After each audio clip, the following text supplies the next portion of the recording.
Good debt versus bad debt. Today, we're diving into a topic that sparks debate and confusion. Let's face it, debt can be a scary word. In fact, some people believe that all debt is bad, but not all debt is created equal. So, in today's video, I'm going to share with you one way to use debt to build lasting wealth for generations. And next, I'll share with you 3 ways to reduce your risk of using debt when building wealth. Now, what I'm sharing today may change your perspective on debt as being a useful tool rather than a trap. I really believe today's video is perfect timing for what's happening in today's real estate market. Let's get started. Before we get started, as a responsible mentor to many investors around this country, I get the privilege and the honor of helping people buy commercial real estate. And in order to do that, they have to get into debt based upon my advice and my team's advice. So, huge responsibility. I would never have them do something that I wouldn't do myself. I have rules that they should never break when getting into debt. I'm going to share those rules with you. These are 3 rules of debt that you should never break. You break them at your own detriment. Okay. Rule number 1 is to never borrow against things that depreciate. Okay. Isn't that just a word of wisdom there? Things that depreciate could be a car, right? Or a bad piece of real estate that you bought. And the value is going down, or rents are going down. Never borrow against things that depreciate. On the other side, debt is your friend when you borrow against appreciating assets. And I'll give you an example of that very shortly. Okay, so that's rule number 1. Rule number 2 is always have a well-designed and realistic exit strategy. Basically, your exit strategy is your plan to repay the debt. Okay, so never break this rule. Always have a well-designed. What is well-designed? Well-designed is a plan to pay back the debt that you and your advisor or someone more experienced than you comes into agreement that this is the plan to repay the debt. Okay, don't try to do this yourself. Okay, and realistic. All right, has to be realistic. All right, rule number 3 is to acknowledge that debt holds power over your future. Yes, it can be a trap if used in the wrong way. Okay, so you need to use debt with caution, purpose, and responsibility. These 3 rules, if you break them, you could be in big trouble. Okay, so I want to get started now and share with you a way to use debt with caution, with responsibility, and with purpose to create and build wealth for generations. Let's do that next. Let's get started with the one way to use debt to build wealth over generations. Okay, here's the answer: to buy income producing real estate in stable and growing markets. Okay, now income producing real estate, I do not mean single family homes. They don't work well over time, and our company is proof of that. Instead, for income producing real estate, I mean multifamily, self-storage, mobile home parks, office, retail, flex space. In other words, commercial real estate is the way to go here to build wealth that you can transfer to future generations. Okay, here's an example of a recent closing. Okay, so our students, Philip and Andrew's the son. Okay, they recently bought a 12-unit property for $1,015,000. Now I know some of you go, "Where, Peter? That doesn't exist." Oh, yes, it does. There's a picture of it right there. Okay, you just don't know where to look. Okay, so they do exist, and the picture is right there. You can't miss it. It's undeniable. All right. Now, here is the theme of this video. This training is on debt. Here is their debt. Okay, and I'll explain to you why it's good debt. Their debt is 80% loan to value. That means they put down 20%. Okay, they went to a bank and got 20% down, and then the interest rate was 7.1%. So pretty decent for today's interest rates, right? Not fantastic, but decent. Okay, 30-year amortization, and is fixed. The rate is fixed for 10 years. Fantastic. I will call this good debt. All right. Now, what is the definition of good debt when involving or thinking about income producing real estate? I'm going to give you the answer right here. And this is what I want you to do.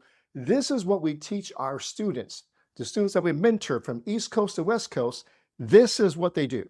These are the 7 attributes of what good debt looks like. Okay, 7 attributes. Number 1 is your debt has to be strategic and purposeful. Okay, so I'm talking right now about debt management 101. Okay, this is what we teach. Your debt, whatever you get on your property, must be strategic and purposeful. Okay, so must be well thought out and designed by your advisors, by professionals who do this for a living, and that's us. Okay, so you want to use debt to yield benefits over time. Okay, that isn't that common sense? Okay, next is you want to use debt to buy appreciating assets. Okay, this 12-unit property is an appreciating asset. How do I know that? Well, number 1 is by the tenants paying his rent every single month. He's paying down his mortgage every single month. So every month, his mortgage gets lower and lower and lower. And guess what? His equity gets higher and higher and higher. So it's appreciating. The second way we're going to appreciate this asset is through forced depreciation. Now, this 12-unit apartment building, their rents are way under market. So our student has direction from us to raise the rents over time. It's going to take 2 years to get all the rents out on these 12 units. They need work. But as a result of getting the rents over time in the next 2 years, guess what? This value goes from $1.15 million to $1.4 million just by raising the rents. I'm not talking about this, just by forcing the appreciation. Okay, so attribute number 2 is to buy appreciating assets. Okay, don't forget, I gave you the 3 rules prior, and the 3 rules minutes ago was don't borrow money against a depreciating asset. Okay, this is the opposite. This is appreciating.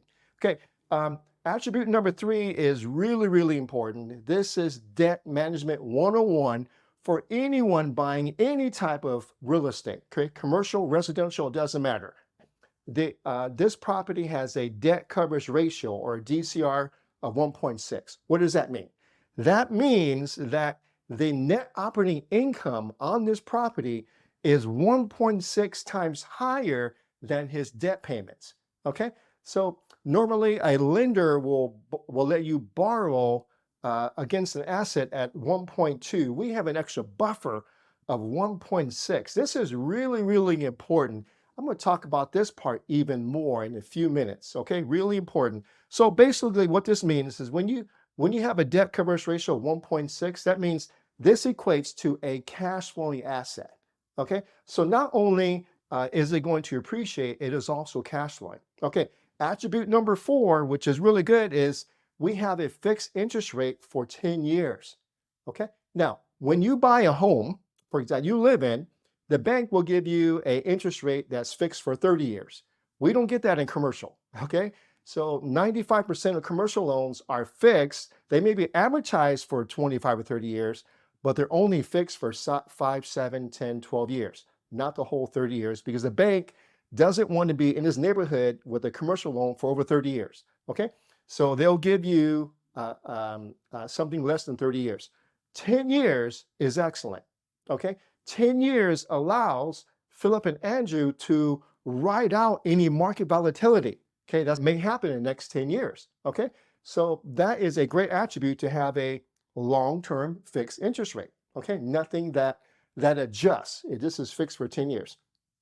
The 5th attribute is tax deductibility. All right, so the beauty of commercial real estate are the tax write-offs. They're massive. Okay, so in this case, and we're talking about debt, the interest on the debt is tax deductible. So every year they get to write off what they paid in interest on this property. Isn't that incredible? Right? Incredible. Okay, the 6th attribute is to have long-term value. So in commercial real estate, I do not want you to think about a 1 or 2 year plan. Don't do that. Think about owning commercial real estate for 10 years. That's when you win big. Okay, no short-term get-rich-quick stuff here. 10-year outlook is what you need to have.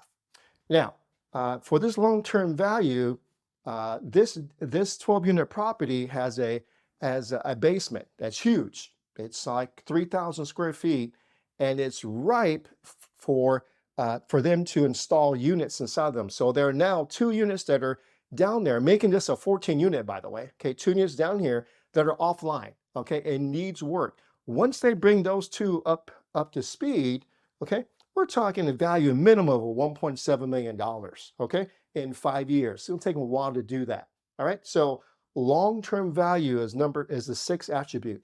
The 7th attribute refers to what I talked about before, is establishing wealth over generations. Okay, so this property, make sure when you get into debt over real estate that you have wealth transfer potential. Okay, to make a long story short, Philip is going to give this property eventually to Andrew, who is going to start a family, and then Andrew will be able to shift it to his family. So we're talking 2 or 3 generations by just one purpose, okay, one property, okay? All right, so wealth transfer potential is really important, and the 7th attribute of what is good debt, okay? Are you sold? All right, okay. Next, what I want to do is share with you 3 ways to be strategic on protecting yourself or managing risk with debt. Let's do that next. Before I get started, I know I went over a lot just now. If you have any questions at any point, okay, during this video or even after, feel free to text me directly, okay, Peter, to 833-942-4516, and we'll get back at you, all right? Okay, I want to end this video by sharing with you 3 ways to reduce your risk when using debt. Okay, so these 3 ways, if done well and implemented, most likely you're going to do well. If you miss out on any of these 3, most likely you're going to struggle. Okay, I've been at this for 25 years already. Okay, all right. Okay, so here's the first way. First thing to do, and I alluded to this a few minutes ago. Okay, so very important term in managing debt. I call this, for real estate, especially for commercial real estate, debt management 101. And that concerns a term called debt coverage ratio. Okay, I've done a video on that. That will appear right there, so you can watch that. So debt coverage ratio, that means how much your income covers your debt. Okay, so the more income you have over your debt, the more cash flow you have, right? So this is a ratio. So the ratio is actually this formula here. So your net operating income divided by your debt payments, all right? So that should be greater than 1, okay? If these 2 are equal, that means you're breaking even. If this is higher, if your income is higher than your debt, then you have cash flow. So we want the ratio to be at least 1.2 or higher. You can see in the last example a few minutes ago, we were at 1.6. So the minimum is 1.2. And by the way, this is most lenders' minimum too. It needs to be 1.2 and higher, okay? So when you pay attention to this debt coverage ratio and it being 1.2 or higher, it reduces your risk of over leveraging. Okay, so this reduces your risk of having too much mortgage on the property, and also it protects your cash flow. So as this ratio 1.2 gets lower and lower, guess what gets lower and lower? Your cash flow. Okay, so again, if this is 1.0, you have 0 cash flow, you're breaking even. So here your income is 1.2 times higher than your debt. Okay, you want to be at least that. That is called debt management 101. Hope you understand that. Okay, so that's the way to protect yourself when using debt. Okay, good debt. Okay, number 2, the second way is to have cash reserves. Isn't this like the most common sense in the world? This applies to property and your personal finances, right? Your car breaks down, you got to do this, kids cause this cost, whatever. So just like in real life, in real estate, you also need to have some money set aside. Okay, how much? Okay, so here's where to start. Okay, so we start up our students 5% of the gross annual income, we say put aside for the rainy day. Okay. And this, again, this is just a start. We're going to build it up, but this is the initial goal. All right. So when you buy your property, do not spend the cash flow until you have at least this saved up and put into another account that you never touch until that rainy day. Okay. That's how you protect yourself against, it says here, you will have lean and tough periods in real estate, just like in life. Okay. You will have times, not may, you will. Okay. And you need savings to survive. Okay. So just common sense stuff here that will reduce your risk when using debt. Okay. All right. Number 3 is, people don't talk about this a lot, but I will today. I want you to understand the difference between asset management and property management. Okay. So asset management, this is you. You're the asset manager. So when you buy a property, you're in charge.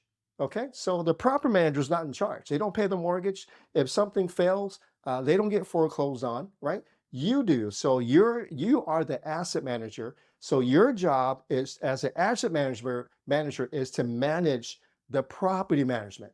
This is what we teach long and hard on our students, on how to manage the property manager. And we start off with this very simple principle.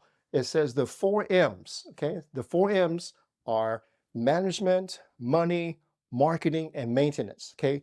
Those are the 4 M's. It says the 4 M's will make you or break you. You need to have a system in place for these 4 M's: money, management, marketing, and maintenance. Imagine the 4 M's as a 4-legged stool on a property.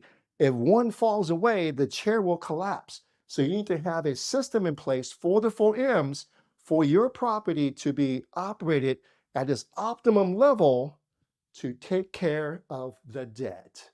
Got it? Okay.